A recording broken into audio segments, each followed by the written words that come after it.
what we call our benchmark calendar for Fulton County Superior Court. Be aware that on this calendar you are here because you have been indicted under 22 SC 182273 for conspiracy to violate the Racketeer, Influence, and Corrupt Organization Act and participation in criminal street gang activity.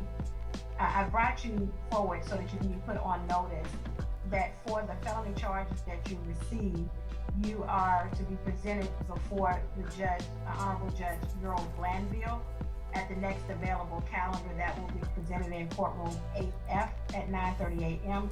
The date at which you are to appear at this time, I am not aware of. But be aware that you have the right to remain silent and not incriminate yourself while you are there and anywhere else. Anything that you say can be used against you. It is my understanding that you are being represented by Attorney Ryan Steele, and the District Attorney's Office, Don Gary, are also on. So I wanted to make sure that you were fully aware of that. ADA Gary, is there anything else that you would need to add? And then I will hear from Attorney Ryan Steele. Judge, respectfully, I think you've already stated that there's not a bond issue. There's not really a first appearance other than you're verifying his counsel, which would handle the first appearance issue.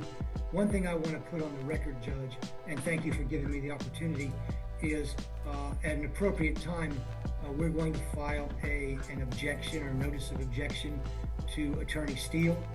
While he's a brother attorney, he has represented multiple people on the indictment, and we feel that a conflict would exist, and we just want the record clear on that. At the appropriate time, we'll move forward with that.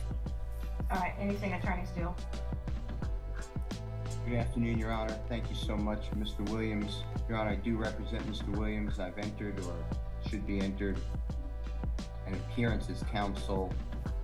My understanding from Uniform Superior Court Rule 26.1H, as in Hillary, that at the first appearance, this honorable court shall consider bond if the offense is not one that is bondable only by a Superior Court judge. I heard what you said as well, but the offense here is Mr. Williams is only indicted on count 56 and count 1, which is a criminal street gang activity and a conspiracy to commit racketeering. And both of those, I believe, are within your breast to set bond, and I would like bond to be heard by your honor. As far as I'm sorry. No, go ahead. Thank you. And certainly, go ahead, Attorney Steele. I want to make sure I hear you out. Okay, Your Honor, thank you. As far as the conflict, Mr. Geary, as well as District Attorney Willis, have explained that to me, and I believe that if they file the right motion, a hearing will be held. And under the law, this is not an actual conflict of interest. It is a potential conflict of interest which can be waived, and I believe that will happen. All right, thank you. Attorney Steele, I certainly understand, and if I were sitting solely as a magistrate, I believe you would be correct with the stating of the law itself.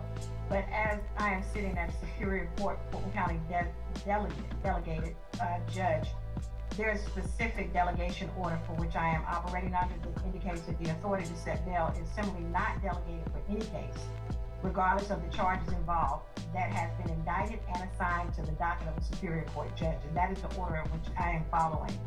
And so because I am doing so, I'm not at liberty to do a bond unless I have some additional authority to do so. And at this time, I do not.